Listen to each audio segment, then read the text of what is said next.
KBS 1라디오 신성원의 오늘 세계는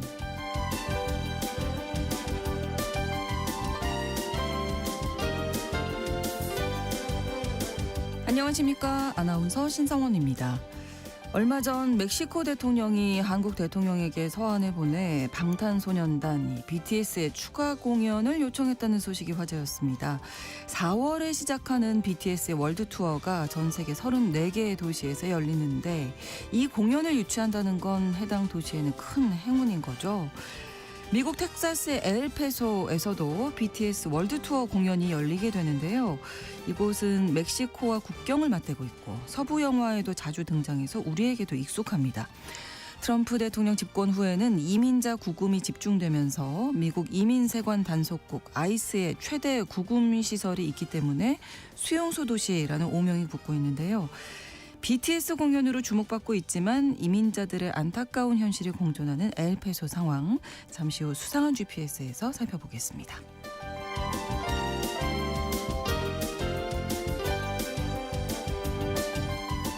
오늘 주목할 국제사회 뉴스는 헤드라인 뉴스와 키워드로 정리해드립니다. 통신원 취재 수첩, 호주 소식 준비하고 있습니다. 최근 시드니 해변에서 상어로 인한 사고가 잇따라 발생해 충격을 주었는데요. 이 상어보다 위험한 것, 익사사고라고 합니다. 특히 한국인들은 익사 위험이 더 높다는 연구 결과가 있다고 하는데 여행객들의 주의가 필요할 것 같습니다. 자세한 내용은 통신원 연결해서 알아보겠습니다. 1월 30일 금요일 KBS 1라디오 신성원의 오늘 세계는 시작합니다.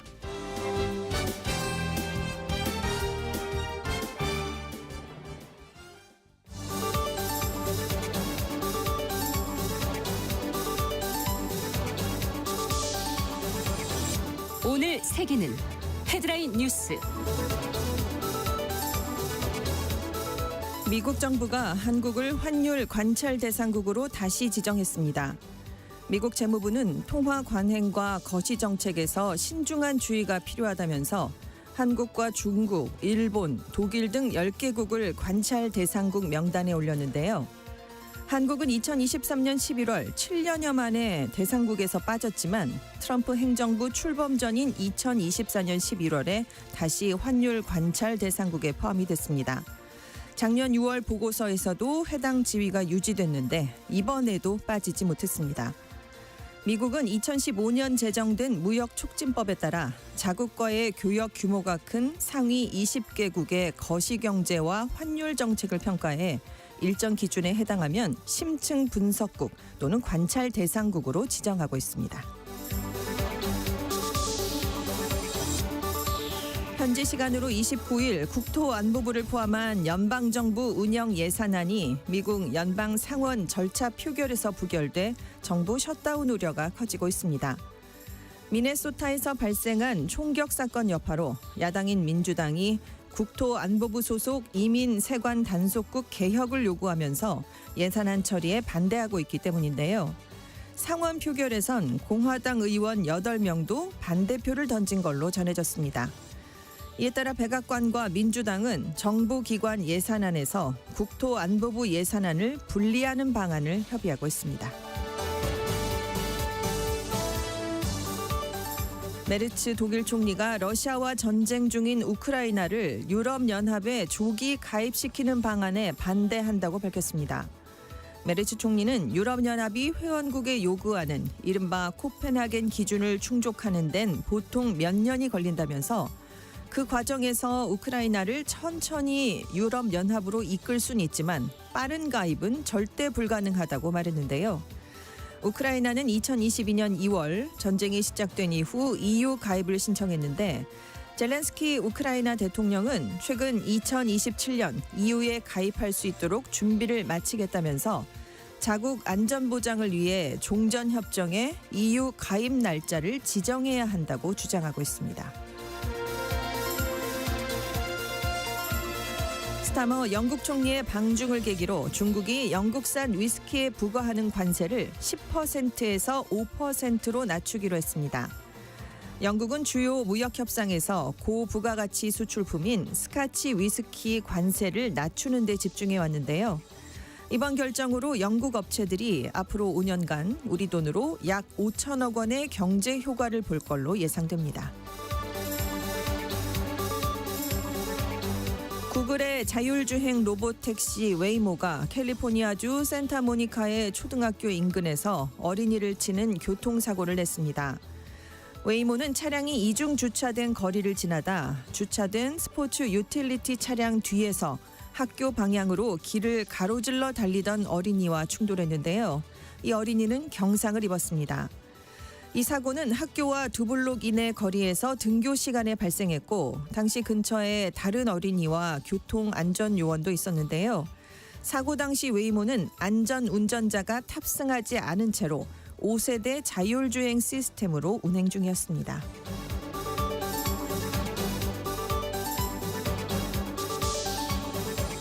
오늘의 헤드라인 뉴스 외신캐스터 전주현 씨가 전해주셨습니다. 이번에는 키워드로 정리한 국제사회 소식 살펴보겠습니다.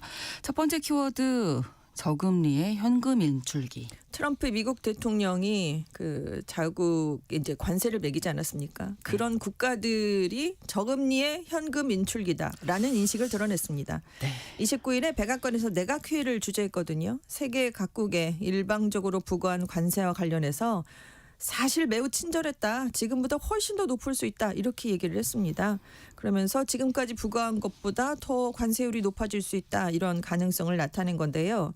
유럽의회가 미국의 그린란드 병합 요구와 관세 위협에 반발해서 EU와 미국 간의 무역 합의 승인을 보류하고 또 한국의 대미 투자 합의 이행 속도가 기대에 못 미치는 상황을 의식한 게 아니냐 이런 분석이 나왔습니다. 네. 특히 이제 연방대법원이 국제 비상경제권한법을 근거로 부과했던 트럼프 대통령의 상호 관세를 위법으로 판단할 수도 있다. 이런 가능성이 제기된 상황이기 때문에 타국에 대한 관세 위협 효과가 반감될 가능성을 사전에 차단하려는 게 아니냐 이런 해석도 나왔는데요. 네. 관세 소송이 지금 벌어지고 있는데 우리랑 맞서는 사람들은 중국 중심적이다라면서 중국을 위해서 이 사람들이 관세를 무효로 만들려는 것이다 이렇게까지 또 얘기를 했습니다. 네. 그 회의에 앞서서 트루스 소셜에도 글을 올렸습니다. 내가 다른 나라들을 지금 봐주고 있는 거다라는 취지의 글을 올리면서 네. 다른 나라들을 저금리의 현금 일출기라고 지칭을 한 건데요. 그러니까 교육 국가를 돈줄로 여긴다는 그러니까요. 인식을 노골적으로 나타낸 겁니다. 그러면서 내가 펜을 휘두르기만 해도 수십억 달러가 미국으로 더 들어올 거다. 비록 많은 국가 그렇지 않은데 나는 그 국가들이 우리의 위대한 나라가 그들을 위해 해온 일에 감사해야 된다고 생각하는데 또 이렇게까지 얘기를 했습니다. 그래서 트럼프 대통령은 지금 관세를 걷어서 내가 미국의 경제를 부흥시켰다라고 주장을 하고 있는데 미국 상무부가 발표한 작년 11월 미국의 무역 적자 규모가 568억 달러였습니다. 전달보다 94.6% 증가한 것으로 나타났는데요. 이 적자 폭이 작년 7월 이후 4개월 만에 가장 컸고요. 그리고 전문가들의 전망치인 429억 달러 적자를 크게 웃돈 수치였습니다. 네. 그동안 16년 만에 가장 낮은 수준을 기록했던 작년 10월의 무역 적자 규모를 인용하면서 이거 봐라 내 관세 정책이 성과를 내는 거 아니냐 이렇게 얘기를 했는데 지금 분석을 시간이 지나서 해봤더니 10월에 적자 규모가 축소된 건 맞거든요. 근데 그 이유는 앞서서 트럼프 대통령이 10월 1일부터 의약품에 대한 100% 관세 부과를 예고해서 네. 의료기업들이 이 의약품 수입을 10월 전으로 앞당겼기 때문으로 분석이 됐습니다. 네. 근데 결국 이 관세 부과는 취소됐거든요. 그래서 11월에 적자 규모가 다시 확대됐습니다. 의약품에 대한 수입이 다시 정상화되면서 다시 적자로 돌아선 그런 상황이 나왔습니다. 너무 내 중심적인 네. 이야기가 아닌가 여러모로 뭐 그런 생각밖에 안 드네요. 네. 기분이 참 좋지 않죠. 그러니까요. 자, 다음 키워드가 돈 먹는 하마인데요. 네, 이민 단속국이 돈 먹는 하마란 지적이 나왔습니다. 네네. 최근 이제 시민권자들이 잇따라 사살이 미네소타주에서 되면서 이민 당국의 강경 단속에 대한 논란이 커졌는데 예산까지 낭비하고 있다 이런 지적이 더해진 건데요. 미국 의회 예산국이 불법 이민 단속 지원과 치안 치안을 위한 주 방위군 또 해병대를 배치하는데 작년에 총 4억 9,600만 달러, 우리 돈으로 약 7,100억 원이 들어갔다라는 추산치를 내놨습니다. 네. 현재 수준의 병력이 한 5,300여 명인데 이게 계속 유지되면 앞으로 매달 9,300만 달러, 약 1,330억 원이 계속 들어간다, 이런 예상도 내놨는데요. 네. 특히 작년 6월부터 캘리포니아, LA, 워싱턴 DC를 비롯한 6개 도시에 트럼프 정부가 주 방위군을 배치했습니다. 공식적으로 내세운 이유는 이 도시들의 치안이 붕괴됐다라는 거였지만 불법 이민자에게 상대적으로 관대하고 시장들이 민주당 출신이라는 점이 실질적인 배경으로 꼽혔는데요. 네. 지금 LA, 시카고, 포틀랜드에서는 병력이 철수됐는데 나머지 3개 도시에는 여전히 주 방위군이 머물러 있습니다. 그래서 한 도시에 주 방위군 1,000명을 배치하면 월 최대 약 2,100만 달러, 299억 원 정도의 비용이 발생하는 걸로 추산이 됐는데요. 네, 네. 민주당은 미국 국민들이 이 트럼프 대통령이 주 방위군을 무모하고 즉흥적으로 투입해서 자신들의 세금이 얼마나 낭비되고 있는지 알 권리가 있다, 이렇게 주장을 폈습니다. 그리고 강경하게 단속해서 무리를 빚은 이민 세관 단속국 개혁안도 공개를 했는데요. 네. 요원들이 단속할 땐 마스크를 벗어야 된다. 무작위 검문, 영장 없는 수색과 체포를 중단해야 된다라는 내용이 들어갔습니다. 네. 그래서 지금 이 개혁안을 수용해라 라면서 세출 법안 패키지를 통과하는 조건으로 민주당이 내걸었거든요. 네. 만약에 양당이 합의가 안 돼서 세출 법안 패키지가 31일까지 미국 시간으로 통과되지 않으면 미국에서 또다시 셧다운 사태가 발생하게 됩니다. 또 복잡해지겠네요. 네, 얼마 안 예, 남았습니다, 쉽지 지금. 않을 네. 것 같아요. 자, 다음 키워드 친구 따라 강남 간다. 트럼프 대통령이 덴마크령 그린란드 합병 얘기를 계속하고 있는데 네. 이런 분위기에서 근처에 있는 노르웨이령 스발바르 제도로 이 문제가 번질 수 있다, 이런 관측이 나왔는데요. 네. 워싱턴 포스트가 중국은 북극에서 무엇을 하고 있나, 이런 기사를 실었습니다. 중국이 북극을 전략적 신개척지로 지정을 했다. 시진핑 지도부가 미국의 군사 역량에 필적하려는 목표 아래 북극도 확보해야 할 공간으로 보는데 주요 거점을 스발바르 제도로 삼고 있다, 이렇게 얘기를 했습니다. 특히 노르웨이 언론 바렌츠 옵저버가요, 작년 12월에 러시아가 하이브리드 위협을 통해서 서방의 대응을 시험하고 있는데 그래서 스발바르를 단순한 섬이 아닌 군사적 관문으로 보고 있다, 이런 우려도 내놓은 적이 있습니다. 네. 그래서 러시아가 스발바르 제도 안에 있는 러시아인 거주지에서 2차 대전 승전 기념 퍼레이드를 벌인 적이 있고 러시아 국기를 지금 노르웨이 국기보다 더 높은 위치에 개양을 한답니다. 그래서 러시아 땅이라는 인식을 심어주는 전략을 펼치는 게 아니냐라고 네, 했는데 네. 스발바르 제도에는 2025년 현재 2,881명이 살고 있거든요. 근데 이 중에 한 12%인 343명이 러시아 거주지에 살고 있는 것으로 파악이 됐습니다. 근데 이곳이 어느 곳이냐면 원래 주인이 없는 땅이었어요. 근데 네. 1차 대전 이후에 노르웨이 주권을 인정해 주기로 합의를 했습니다. 대신 조약에 가입한 한 40개 국가들에게 경제 활동과 거주의 자유 등의 권리를 줬거든요. 그래서 여기에 이제 러시아 거주지가 지금 자리하고 있는 겁니다. 네. 근데 사실 사람이 아까 2,800여 명이라고 말씀드렸잖아요. 북극곰 숫자가 한 3,000마리니까. 더 많네요. 곰이 더 많이 사람보다 사는. 곰이 더 많다, 이런 말이 아. 나올 정도로 좀 외진 곳이었는데 그렇죠. 그래서 예전에는 관심이 없었는데 지구 온난화로 빙하가 녹아내리니까 관심이 커지고 있습니다.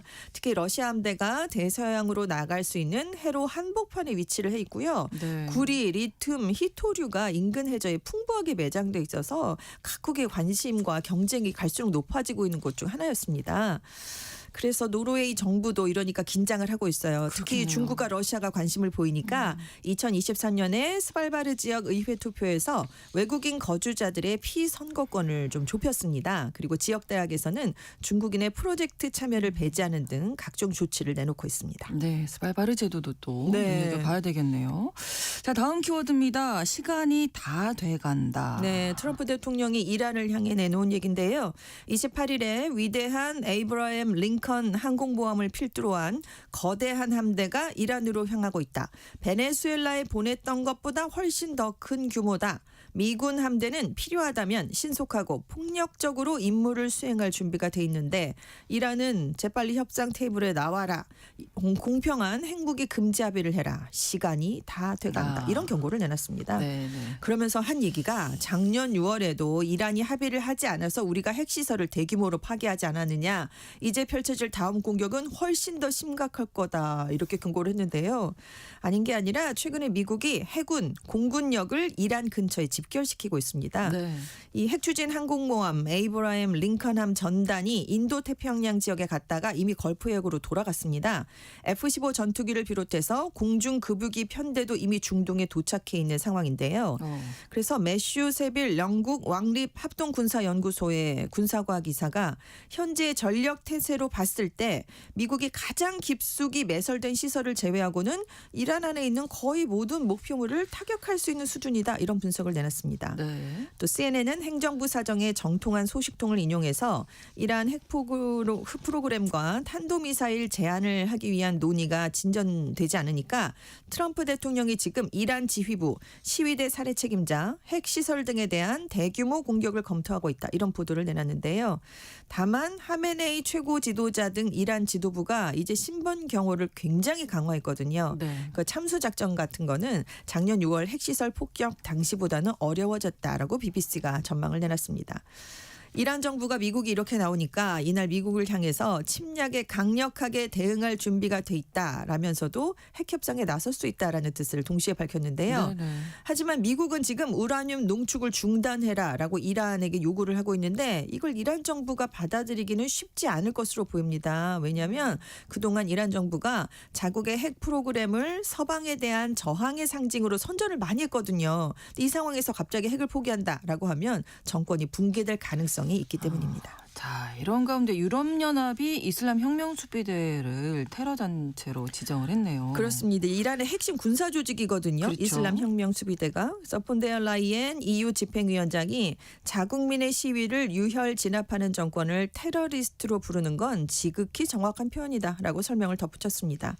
자, 이번 조치에 따라서 이슬람 혁명수비대는 IS 또 알카에다와 동일한 수준의 제재를 받게 됐습니다. 네. 이혼의 자산 동결, 투자 금지, 구성원의 여행 제한, 그리고 이들과 협력하는 행위 자체가 EU 안에서 범죄로 간주되게 됩니다.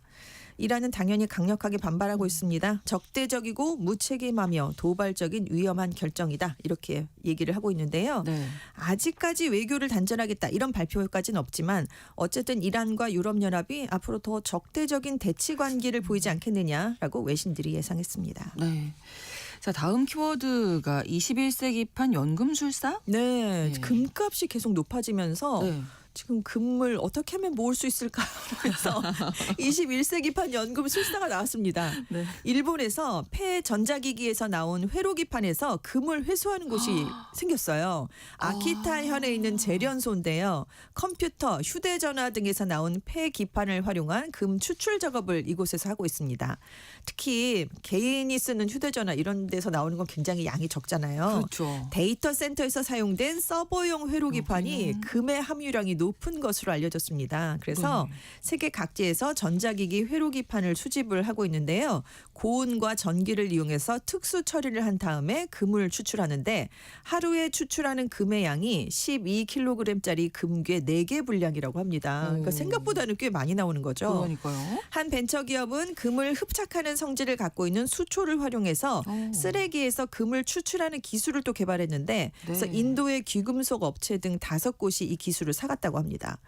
또 한편 중국 광동성에서는 한 남성이 강산 용해, 전기 분해 같은 복잡한 공정을 거쳐서 수십만 개의 휴대전화 심카드와 각종 전자 폐기물에서 총 191.73g의 금을 추출해서 금괴로 만들어내는 과정을 영상으로 공개해서 화제가 됐는데요. 네. 이분이 추출한 금의 가치가 현재 시세로 약 20만 위안 4,100만 원 정도에 달한다고 합니다. 네. 이분이 휴대전화 심카드 한 장에 약 0.02g의 금이 들어가 있다. 신용카드 아이칩에는 최대 0.2g에 가까운 금이 포함되어 있다라고 주장을 했는데 네. 네티즌들이 관심을 안 보일 수 없었겠죠. 그럼요. 와, 예. 10년 일하는 것보다 1년간 폐기물을 모으는 게 낫겠다. 예. 심카드로 진짜 금이 만들어지는 거 맞냐 이렇게 반응을 보였다고 하는데요. 그러게요. 전문가들은 심카드에 포함된 금의 양은 굉장히 적다.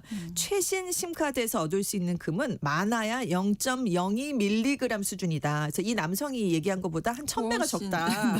심카드 주재료는 사실 구리랑 니켈이고 아. 금은 매우 얇은 도금층 형태로만 사용이 된다 이렇게 설명을 했어요. 네. 그러니까 논란이 커지니까 이 남성이 아니 나는 심카드에서만 뽑은 게 아니다. 각종 전자 폐기물도 활용했다라고 해명을 했다고 하는데 네. 전문가들은 경고하고 있습니다. 이 영상에 나온 금 추출 과정에 네. 강산 같은 화학 시약을 썼거든요. 그런 게 필요하겠죠. 네, 굉장히 강한 부식성을 갖고 있기 아, 때문에 위험해요. 네. 일반인이 그냥 썼다가는 안전사고, 환경 오염이 초래될 수 있으니까 네. 무분별하게 따라해서는 절대 안 된다고 경고했습니다. 금값이 워낙 높아지니까. 별의별. 저도 아까 여기 중간쯤 돼서 이거 한번 꺼내볼까 이게 되잖아. 신용카드 안 쓰는 거 뭐 버리는 거 있으면 그러게요. 그러도 그런 생각도 했는데 네, 안 된다고 예, 합니다, 여러분. 위험합니다. 네. 예. 다음 키워드 치고 받고. 굉장한 전투가 벌어지고 있는 곳이 미국 대학가인데요. 네. 생성형 인공지능을 활용한 과제를 둘러싸고 학생들과 학교 측의 공방이 치열해지고 있습니다. 네. 일단 학교 측이 과제를 내고 학생들이 AI를 써서 과제를 했나 이걸 여부를 가려내기 위해서 탐지 도구를 도입했어요. 그랬더니 학생들이 이런 탐지 기능을 사실상 무력화할 수 있는 회피용 AI로 맞대응을 했습니다. 이 도구를 휴머나이저라고 부르는데요. 네. 사람이 쓴 것처럼 글을 수정해주는 AI래요. 그래서 수정된 과제물이 AI 탐지기에 안 걸린답니다. 와. 그러니까 AI 탐지 전문 기업들이 학생들의 브라우저 검색 기록이나 글쓰기 기록을 추적하는 기능을 도입해서 또다시 대응을 했거든요. 네. 그랬더니 일부 휴머나이저가 이런 추적을 피하기 위해서 수정 문구를 직접 타이핑해주는 기능까지 또 탑재를 해서 맞대응을 했다고 합니다. 와, 대단합니다. 네, 엄청나죠. 네. 이런 상황 속에서 AI 탐지기의 정확성을 둘러싼 논란도 함께 커지고 있는데 왜냐하면 학생들이 AI를 안 썼는데도 AI 썼다 하면서 좀 불이익을 당하는 사례가 발생을 하고 있기 때문입니다. 억울하죠. 특히 비영어권 출신 학생들은 좀 아무래도 영어를 사용하는 수준이 네이티브 그렇죠. 학생들보다는 떨어질 수밖에 없잖아요. 네네. 그래서 이 학생들이 더 억울하게 피해를 본다고 하는데요. 제대로 글을 쓰면 오히려 AI를 썼다는 소리를 듣기 때문에 탐지기를 피하려고 일부러 철자 실수나 문장 오류를 그대로 둔다라는 학생까지 나타났습니다. 네네. 근데 아무튼 대학들이 AI 탐지기 사용하는 걸 재검토해야 되는 게 아니냐라는 전문가의 지적도 나왔는데요. 네. 이제 시대가 바뀌었으니까 AI 쓰는 걸 단속만 할 게 아니라 현실로 대학이 받아들이고 올바른 활용 기준과 윤리를 제시해야 된다. 어떻게 AI를 활용하면 좋은지, 어떻게 하면 인간성과 창의성을 잃지 않고 기술을 사용할 수 있을지 대학이 이제는 이런 걸 가르쳐야 되지 않겠느냐라는 조언이 나왔습니다. 네, 그야말로 치고받고 전쟁이 대단합니다. 헤드라인 뉴스와 키워드 외신캐스터 전주현 씨와 함께했습니다. 고맙습니다. 네, 감사합니다. KBS 라디오 신성원의 오늘 세계는 1부 마무리하겠습니다. 11시 30분부터 일부 지역에서는 해당 지역 방송 보내드립니다. 존 메이어의 노래 Waiting on the World to Change 함께 듣겠습니다.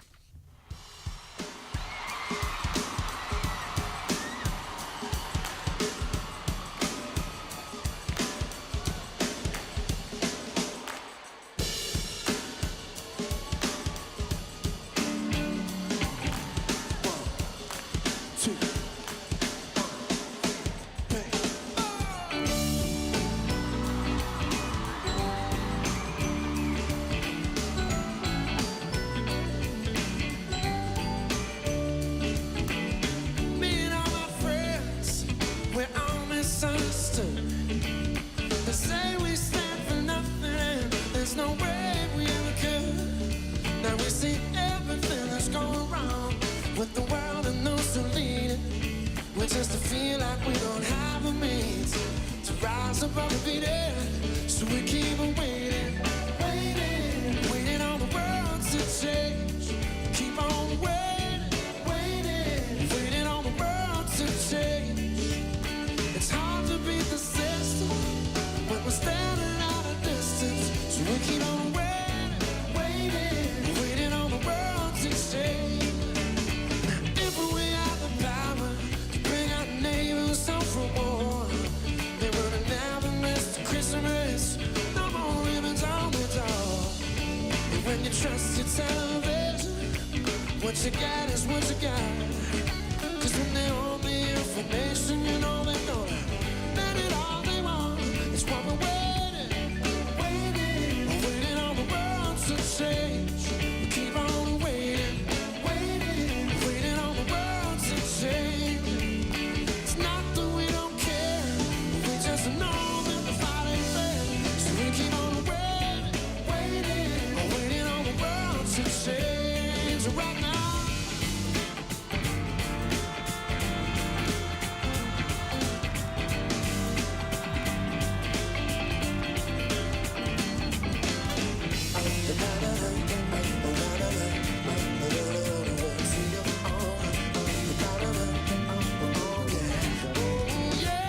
지금 시각은 11시 30분입니다. KBS Ladies and gentlemen. 국제사회의 다양한 뉴스를 한눈에 KBS 1라디오 신성원의 오늘 세계는 세계를 바로 보는 최소한의 투자입니다.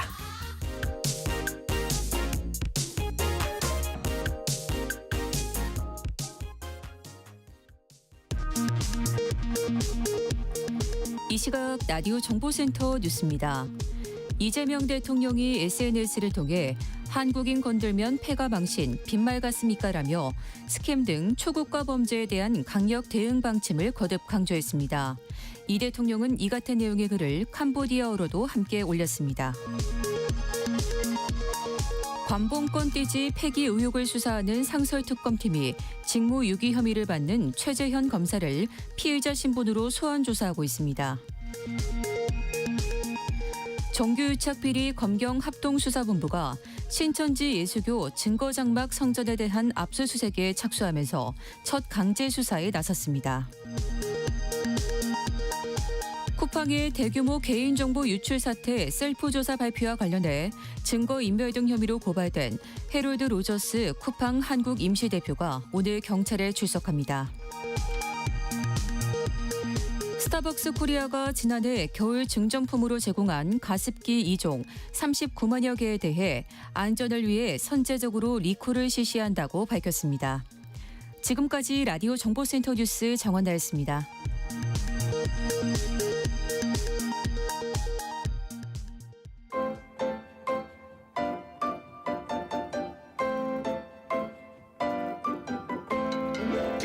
통신원 취재 수첩.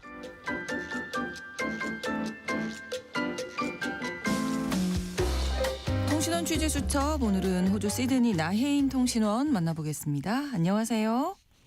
네, 안녕하세요. 네, 최근에 이 시드니 근교 바닷가에서 상어 관련 사고가 연달아 4건이 발생했습니다. 해변이 폐쇄되는 상황이 있었다고요? 네, 그렇습니다. 이 최근 상어 사고는 뉴사우스웨일즈주 동부 해안, 그중에서도 시드니 인근에서 집중적으로 발생했습니다. 가장 큰 충격을 준 사건은 1월 18일이었는데요. 이 시드니 하버 안쪽과 가까운 모클루즈 지역 니엘슨 파크 인근에서 발생했는데 이곳은 외해가 아니라 비교적 잔잔한 항만 지역입니다. 이날 12세 소년은 물놀이를 하다가 이 상어에게 공격을 받고 이 병원으로 옮겨졌지만 끝내 숨졌습니다. 이 도심과 가까운 곳에서 또 그것도 어린이가 희생됐다는 점에서 호주 사회에 큰 충격을 안겼습니다. 네. 그리고 이튿날이었는데요. 1월 19일 시드니 북부 멜리비치에서는 20대 서퍼가 서핑 도중 상어에게 다리를 크게 물리는 사고가 있었고요. 네. 이 남성은 생명에는 지장이 없었지만 다리를 잃을 정도의 중상을 입었습니다. 그리고 같은 날 디와이 해변에서는 11살 소년의 서핑보드가 상어에 물렸습니다. 다음 날인 20일에는 시드니에서 북쪽으로 약 3시간 거리인 뉴사우스웨일즈주 중북부 해안 포인트 플러머 인근에서 이 30대 남성이 서핑 중 상어의 공격을 받아 부상을 입었습니다. 이 상어가 출몰한 해변들은 한꺼번에 폐쇄됐다가 다시 문을 열었는데요. 네. 이 모든 일이 불과 이틀, 48시간 안에 벌어져 이 여름 바다에서 많은 시간을 보내는 호주 시민들에게 큰 공포감을 줬습니다. 예, 짧은 시간 안에 사고가 계속 잇따라 발생한 건데 글쎄요, 뭐 요즘에 상어가 많이 늘어났나요? 왜 그런 건가요? 전문가들은 상어가 갑자기 늘어났다기보다는 네. 이 환경 조건이 한꺼번에 겹친 결과라고 보고 있습니다. 최근 호주 동부 해안에는 폭우가 잦았는데요. 비가 많이 오면서 강과 하천에 있는 먹이와 유기물이 바다로 대거 흘러 들어가게 됐다고 합니다. 이 과정에서 상어들이 먹이를 따라 해안 가까이 접근할 가능성이 커진다는 겁니다. 또 폭우 이후 바닷물이 탁해지면 상어의 시야가 나빠지게 되는데요. 네. 이때 서퍼나 수영객을 이 물고기나 바다 표범으로 오인할 가능성이 높아진다는 설명입니다. 여기에 여름 성수기를 맞아서 바다에 들어가는 사람들이 급격히 늘어나는 것도 이 최근 사고가 집중된 이 원인으로 지목되고 있습니다. 네, 그런데 실제로 호주 해변에서 이 상어보다 더 위험한 게 익사 사고라면서요? 네, 그렇습니다. 공식적으로 지난 2024-2025 회계연도 동안 발생한 익사자 수는 357명으로 집계됐습니다. 네. 이는 최근 10년 평균보다 약 27% 높은 수치인데요.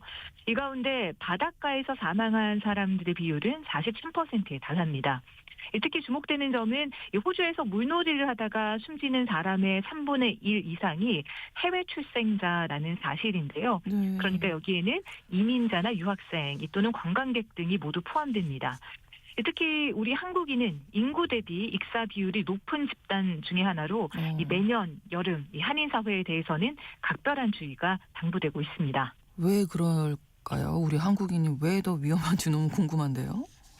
네, 여기에 대해서는 이 최근 호주 멜번의 모나시 대학교가 이 구체적인 연구 결과를 발표한 바 있는데요. 네네. 이 연구를 이끈 모나시 대학교의 시바타 마사키 박사는 이 한국인들이 호주 해변의 안전 정보를 오해하는 경향이 있어서 익사 위험이 높다라고 설명했습니다. 네. 이 마사키 박사는 한국의 대학생 163명을 대상으로 이 호주 해변의 안전 깃발인 빨간색과 노란색이 섞인 이 깃발을 어떻게 인식하는지를 조사했는데요. 네. 이 호주에서는 이 두 깃발 사이에서 이제 수영을 하는 것이 안전하다라는 의미를 지닙니다. 그렇군요. 하지만 한국 대학생들은 14%만 안전구역을 이해했고요. 네. 70%는 정반대의 의미인 위험구역으로 인식하는 것으로 나타났습니다. 왜냐하면 우리는 바다에 이제 빨간색 이런 표식이 있으면 거긴 들어가지 말라는 걸로 경고로 받아들이니까 이런 깃발이 없는 곳에서 수영하다가 사고를 당하겠네요. 맞습니다. 이뿐만이 아닌데요. 이 호주 해변에 게시된 안전 게시판도 이 영어가 익숙하지 않은 분들에게는 좀 이해하기 어려울 정도로 난해하다는 지적도 제기됐습니다. 네. 이안류를 뜻하는 영어 단어 rip current. 이 단어를 모르는 사람들이 많고 어렵죠. 이 해안선 바로 앞 이 얕은 모래사장 위로 파도가 한꺼번에 수직으로 내리는 이 부서지는 파도라는 뜻의 단어가 쇼덤프라는 단어가 있는데요. 네. 이 단어는 쇼가 영어로 해변, 또 덤프가 투기라는 이 원뜻을 가지고 있어서 이제 그 단어만 보고 유추를 해보면 네. 쉽게 해변에 쓰레기를 투기하지 말라라는 이 전혀 다른 뜻으로 해석하기도 한다라는 겁니다. 예, 그렇다면은 이게 대책 마련이 좀 필요해 보이는데요. 네, 모나시 연구팀은 굉장히 획기적이고 또 효율적인 교육 방법을 제시하고 있는데요. 네. 바로 이민자나 유학생들이 반드시 준비해야 하는 영어 시험, 즉 IELTS에 해변 안전 교육 내용을 결합하자는 겁니다. 실제로 실험을 했는데요. 네. 이안류가 무엇인지 또 빨간 노란 깃발의 의미 등을 이 IELTS 독해 지문에 넣은 결과 이 교육 전에는 65%가 이안류를 알지 못했지만 교육 후에는 90% 이상이 이를 이해하게 됐고 네. 이 안전 깃발에 대한 오해도 크게 줄어들었기 때문입니다. 이 연구를 이끈 마사키 박사는 이 가장 교육이 필요한 사람들에게 이들이 가장 중요하게 여기는 과정 안에 이 물놀이 안전 교육을 결합하면 이 추후 이들의 생명을 지킬 수 있다라고 기대하고 있습니다. 네, 그렇다면 이제 호주 여행 가셨을 때 해변에 가고 싶으신 분들 꼭 알아둬야 할 안전 수칙 이 기회에 좀 알려주시죠. 네, 전문가들이 공통으로 강조하는 건데요. 안전 요원들이 상주하고 있다는 뜻인 네. 깃발이 있습니다. 바로 상단은 빨간색, 위에는 빨간색, 그리고 하단, 밑은 노란색으로 된 깃발인데요. 네. 이 깃발 사이에서만 물놀이를 하고 절대 벗어나지 말라는 겁니다. 이 깃발을 벗어나는 순간 이 구조대의 시야에서도 벗어나게 된다라는 것 잊지 마시고 네. 부디 안전하게 물놀이하시길 바라겠습니다. 네, 아무튼 뭐 나라별 인식 차이로 인한 뭐 사고니까 철저하게 좀 교육을 하는 게 필요하겠다 이런 생각도 듭니다. 오늘 소식 고맙습니다. 네, 고맙습니다. 호주 시드니에서 나혜인 통신원이었습니다.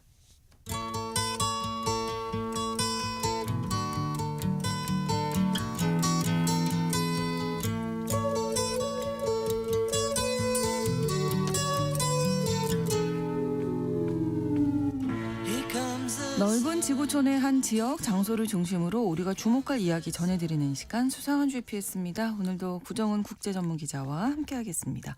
어서 오십시오. 안녕하세요. 네, 오늘은 어디로 가볼까요? 오늘은 미국 텍사스주의 국경 도시 엘페소라는 곳을 좀 가봐야 될 것 같아요. 네. 그러니까 면적은 뭐 서울하고 비슷하거나 조금 큰 한 670제곱킬로미터인데 인구는 네. 뭐 이 도시 자체는 한 70만 명도 안 되는 것 같고 주변 좀 광역 도시권 이 도시 주변 합쳐도 한 90만 명이 채 안 되더라고요. 여기 텍사스 하면 뜨거운 태양. 예. 저기 선시티라고 많이 불린대요. 근데 네. 멕시코랑 딱 붙어 있어서 보더랜드, 그러니까 국경지대 그렇군요. 이렇게도 부르더라고요. 근데 네. 이 엘페소라는 이름 자체가 스페인어인데. 예, 네. 이게 스페인어로 패스, 통로를 의미한다고 합니다. 그렇군요. 근데 뭐 엘페소에 화제가 되는 뭐 문제가 네, 있나요? 화제가 있죠. 요즘 이 도시가 미국 내에서 약간 좀 체면을 굉장히 세웠다고 하는데 오, 그래요. 또 BTS의 북미 투어가 이 도시에서도 열립니다. 뭐 여러 곳이 열지만 예. 그중에 하나를 이름을 올렸는데 뭐 그래서 5월 초에 공연하는데 벌써 뭐 숙박비 올라가서 난리다 이런 현지 언론 보도들 나와요. 네. 그래도 또 은근히 도시 사람들이 기뻐하는 게 예. 우리가 로스앤젤레스나 라스베이거스나 도쿄 이런 도시들하고 지금 같이 이름을 올린 거다. 네네. 이거 뭐 기뻐하는지도 방송 보도를 찾아봤거든요. 대도시와 어깨를 나란히 했다. 네, 그래서 어떻게 엘페소가 사실 엘페소가 뭐 미국에서는 그래도 좀 알려진 데라고는 해도 사실 세계적으로 이렇게 유명한 도시는 아니기 그렇죠. 때문에 예. 어떻게 유치했느냐 뭐 그 비결을 뭐 이제는 말할 수 있다 이런 오. 전문가들 그런 코멘트 인터뷰들도 나오더라고요. 뭐 비법이 있었나요? 어떤 이유였나요? 이게 이 도시에서 물론 옛날에 네. 뭐 롤링스톤즈라든가 뭐 유투라든가 공연한 적이 있긴 했는데 작년에 콜드플레이가 작년 6월달에 여기서 공연을 했어요. 아. 여기에 그 선볼 스테디움이라는 경기장에서 공연을 했는데 네. 그때 이틀 동안 하면서 그 콜드플레이가 9만 장 넘는 티켓을 팔았다는 거예요. 그래서 굉장히 성공적으로 이제 공연을 했고 이 선볼 스테디움 자체는 이 엘파소 텍사스 대학 안에 들어있는 이런 경기장이고 또 되게 오래된 미식축구 경기장인데 네네. 뭐 지금 시설은 많이 이제 고쳤지만 이제 여기서 BTS도 하게 되는 거거든요. 오. 그러면서 이 콜드플레이 공연이 우리도 이제 대형 공연 이런 거 유치할 수 할 수 있다라는 있구나. 좀 자신감을 심어줬다고 하고 그리고 또 BTS 팬들은 다들 아는 내용인데 네. 콜드플레이랑 BTS가 워낙 친합니다. 그렇죠. 예, 네, 같이 그래서 노래도 발표했고. 예, 예. 네. 그래서 그 콜드플레이의 리더 그 크리스 마틴이 네. 이제 다리 역할을 좀 해줬다고 해요. 그렇군요. 그래서 이 대학의 그 행사 담당 이사 호르에 바스케스라는 사람이 인터뷰한 거 보니까 네. 이제는 엘페소를 그 세계 최대 엔터테인먼트 공연 지도에 올렸다. 와. 이제 전 세계가 엘페소를 알게 됐다. 이러면서 어. 굉장히 자랑스러워하더라고요. 그렇군요. BTS 덕분에 이제 유명해지게 된 건데 음. 엘페소 어떤 도시인지 궁금합니다. 인류가 살았던 흔적은 뭐 12,000년까지 거슬러 올라간다라고는 하는데 사실은 이 이름에서 스페인어 이름에서 알 수 있듯이 이제 스페인의 이제 지배를 받았던 땅이죠. 네. 그래서 원래 뭐 옥수수 키우면서 살던 부족들이 있던 곳에 16세기 말에 이제 스페인의 점령 부대들이 들어가기 시작했고 누에바 에스파냐 신 스페인이란 뜻이죠. 그런 스페인 영토의 일부가 됐습니다. 네. 근데 이제 미국이 영국으로부터 독립을 하고 또 멕시코가 스페인으로부터 독립하고 별개의 나라들이 되면서 네. 또 요 지역을 놓고 각축전을 벌였어요. 그래서 이제 텍사스에서는 뭐 잠시 동안이지만 뭐 텍사스 공화국 이런 것도 있었고 이제 미국 네. 역사에 나오는 그랬다가 1845년에 텍사스가 이제 미국의 한 주가 되는 거죠. 그러면서 미국인들이 이제는 그 스페인계가 아니라 미국인들도 이 지역으로 가고 그랬는데 계속 분란이 일다가 1850년 타협이라는 게 있어요. 그때 이제 엘페소는 그 결국은 미국 땅이 미국으로. 됐습니다. 그렇군요. 뭐 지도를 보시면 여러분들도 아시겠지만 이제 딱 붙어 있는 곳이잖아요. 예. 멕시코하고 예. 미국이. 멕시코 출신 사람들이나 뭐 스페인어권 히스패닉들 아무래도 좀 많이 살겠네요. 예, 많죠. 여기는 그 2020년 추정치를 보니까 인구 80% 이상이 사실 히스패닉이에요. 네, 네. 근데 여기에 그 미국과 멕시코를 가르는 강, 리우그란데 네. 강. 이게 멕시코의 그 시우데드 후아레스라는 곳하고 엘페소 이 두 도시는 사실은 하나의 도시여야 맞는 구조인 거예요. 근데 그 사이에 리오그란데 강을 기점으로 한쪽은 멕시코, 한쪽은 미국. 그래서 미국이 엘파소가 미국이 되어버린 거거든요. 네, 네. 근데 지금도 뭐 역사적으로도 그렇고 뭐 민족적이나 문화적으로도 그렇고 경제적으로도 두 도시가 아주 깊숙하게 얽혀 있습니다. 그래서 엘파소하고 그다음에 미국 뉴멕시코 주에 있는 라스크루세스라는 도시하고 네. 그다음에 멕시코의 시우다드 후아레스 이 세 개의 도시가 네. 일종의 그 트리플 대도시권을 형성을 하고 있습니다. 이제 세 개의 도시가. 네. 그리고 뭐 지금은 없었지만 이제 그 북미 자유무역 협정 나프타 이게 되면서 멕시코의 국경지대에 그 공장들이 많이 생겼는데 미국으로 수출하는 소비재 공장들 네. 그 또 중심 도시 중에 하나가 시우다드 후아레스고 그래서 이 세 도시 권역을 합치면 뭐 인구 한 270만 정도의 산업 지역이 됐는데 네. 최근에는 이 엘파소가 그 뭐 반갑다고 할 수는 없는 일이지만 뭐 한 10여 년 사이에 미국 기업들의 콜센터 원래 인도 필리핀 이런 데 많았다고 하는데 이 지역도 좀 그렇게 되고 있고 그렇군요. 또 여기에 포트블리스라고 미군 기지가 있어요. 이런 국경지대 군사 거점들이 있어서 좀 방위 산업체들도 많이 들어가 있는 것 같더라고요. 네. 근데 사실 요즘 미국의 어떤 분위기를 볼 때 국경 도시라고 하면 여기도 좀 뭔가 심상치는 않을 것 같은데요. 네, 지금까지 BTS로 좀 국뽕 돋는 이야기를 했다면 이제 조금 우울한 이야기로 가봐야 될 것 아무래도 같은데 그렇죠. 이 국경지대라는 특수한 지리적인 조건이 있기 때문에 이 엘파소에서는 뭐 텍사스의 다른 도시들하고 비교해도 이제 연방정부 기관들이 굉장히 많이 들어가 있고 활동이 많다고 해요. 네. 그래서 DEA라고 불리는 그 마약 단속국 네. 하고 국경 순찰대가 뭐 여기에 거점 두고 특수작전을 벌인다든가 그다음에 이 마약 단속국하고 다른 연방정부 기관들이 함께 운영하는 뭐 엘파소 정보센터 이런 것들도 있고 네. 또 연방 법무부하고 미 군이 같이 하는 뭐 북부 합동부대 뭐 이런 것들도 있고 예. 아 그리고 ICE 빼놓을 수 없죠. 예 지금은 요즘 뭐, 참 예. 너무 좀 끔찍한 일 많이 일어나는데 예, 이민세관 단속고. 예. 그래서 그 BTS 공연 유치한 그 바스케스라는 사람은 친절함과 관대함, 협력적인 문화가 우리의 가장 큰 자산이다라고 했는데 네. 안타깝게도 이 엘파소에서는 도널드 트럼프 정부 그 이민자 사냥 속에서 계속 좀 사람들이 좀 죽어가고 있습니다. 그 미네소타, 미니애폴리스 이 사태가 점점 확산하고 있는 지금 상황이고 반발도 심하잖아요. 네. 엘파소 상황은 어떻습니까? 그 이달 3일에 여기 캠프 이스트 몬테나라는 수용 시설이 있어요. 네. 이민자 구금 시설이에요. 추방할 대상으로 붙잡아들인 사람들을 가둬놓는 곳. 네네.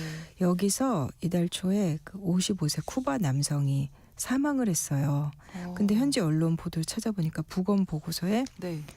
목과 몸통 압박에 의한 질식 이렇게 나왔다는 거예요. 근데 이제 처음에 그 이 아이스 쪽에서는 아, 이 사람 원래 범죄자였어 라면서 소란을 피워가지고 격리실에 갇혔다가 지병으로 숨졌다 이렇게 했는데 의혹이 계속 제기되니까 아, 이 남자가 스스로 목숨을 끊으려고 시도한 거였다라고 했는데 이 엘파소 지역 검시관이 살인이다 라고 판정을 했습니다. 네, 네. 그리고 이 아이스가 살인을 증언할 수 있는 목격자들 부랴부랴 추방하려는 것을 또 이 엘파소 지역의 연방법원 판사가 사건도 조사해야 된다 그래서 추방 일단 막았고 근데 이 포트 이스트 몬테나라는 이 시설이 어떤 거냐면 그 미군 기지 안에 있어요. 네. 근데 수용 인원이 한 5천 명 규모여서 지금 현재 미국 최대 이민자 구금소입니다. 트럼프 정부가 이제 작년부터 대대적으로 뭐 추방하려고 단속해서 구금 인원이 너무 늘어나다 보니까 네. 작년에 12억 달러 정도 들여서 이 시설을 짓고 나서 지난해 8월에 문을 열었습니다. 근데 뭐 굉장히 급했는지 사람 계속 잡아들이고 가둬둘 곳이 모자라니까 네. 시설이 채 지어지지도 않았는데 운영을 시작을 했고 그 후 지금 뭐 넉 달여 동안 이곳에서 이 쿠바 남성이 여기서 사망한 게 3번째였어요. 그리고 나서 그 뒤에 또 지난 14일에도 34살 니카라과 출신 남성이 또 사망을 했습니다. 아, 그렇군요. 그 미네소타에서 체포된 사람들이 텍사스로 보낸다 할 때 이쪽으로 보내는 거예요? 바로 여기입니다. 어. 미니애폴리스에서 이 엘파소까지 2,200km 정도 되더라고요. 뭐 계산해 보니까 서울에서 홍콩 거리보다도 멉니다. 사실 미국 땅덩이가 워낙 크다 한 보니까. 나라라고 하지만. 네. 그래서 미네소타에서 끌려온 이들도 상당수가 여기 갇혀 있는데 그 미네소타에서 그 아이스 총격에 숨진 그 여성도 있고 남성도 있고 네, 네. 특히 먼저 숨졌던 그 여성 르네 굿 여성 살해 사건 뒤에 이 엘파소 구금시설 부근에서도 주민들이 항의 시위를 벌였어요. 네. 그러던 차에 여기 갇혀있던 쿠바인 남성이 죽으니까 이 아이스 측에서는 여기 갇혀있던 사람들 중에 미네소타에서 붙잡아온 사람들은 면회 금지. 좀 말이 안 되죠. 뭐 이유는 설명하지 않았습니다만 네. 근데 아무튼 이 시설이 준비도 안 된 채로 이제 개소를 하고 네. 너무 열악하고 그다음에 뭐 성학대라든가 폭력이라든가 이런 게 계속 문제가 되니까 네. 이제 이 지역에 히스패닉 언론들 많거든요. 이런 그렇겠죠. 언론들은 네네. 그 왜 영화 빠삐용에 나오는 그 알카트라스 감옥 있잖아요. 네네. 그래서 이 감옥을 텍사스의 알카트라스 이렇게 부르기도 하고 그 사진을 보니까 천막 지붕으로 되어 있는 곳들이에요. 근데 뭐 아파도 치료조차 받지 못하고 방치되거나 학대당하거나 그래서 이게 지금 여기가 제일 큰 곳이긴 하지만 뭐 캘리포니아라든가 다른 주들에 있는 아이스 구금 시설들도 계속해서 지금 인권단체들로부터 소송을 당하고 있습니다. 네. 그래서 주민들도 반발하겠는데요. 주민들도 이 앞에서 시위도 하고 네. 또 이제 이민자들 보호해야 된다라고 주장해온 단체들 성명 내고 국토안보부가 그 국토안보부 관련 법규조차도 전부 다 위반하고 있다. 이 시설은 문 닫아야 된다. 이렇게 촉구를 하고 있어요. 네. 하지만 트럼프 정부는 뭐 듣지 않죠. 오히려 엘파소의 다른 지역에 더 큰 구금시설을 짓겠다는 거예요. 새로 짓는 곳은 뭐 최대 8,500명까지 가둘 수 있는 규모가 될 거다라고 하는데 일단 당국은 반발이 일어날 게 뻔하니까 뭐 장소건 뭐 절차건 간에 밝히지 않고 있지만 네. 작년 말에 워싱턴 포스트가 이제 국토안보부에 이 구금시설 건설 관련된 계약 초안을 입수해서 보도를 했어요. 네. 물론 텍사스를 비롯해서 뭐 버지니아, 애리조나 등등 여러 곳에 주로 이제 물류 창고가 원래 있는 지역 예. 이런 것들을 인수해서 뭐 추방 예정자들을 가둬두겠다.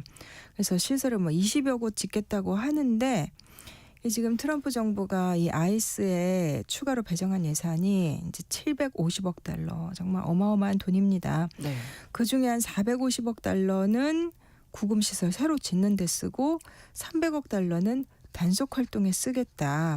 그러니까 사실 계속해서 아이스에 이런 그런 무차별적인 행동이 늘어날 수밖에 없는 거 그러네요. 돈을 거기다 갖다 계속 퍼부으니까 그래서 이렇게 만든 예산 법안의 이름이 One Big Beautiful 법안이에요.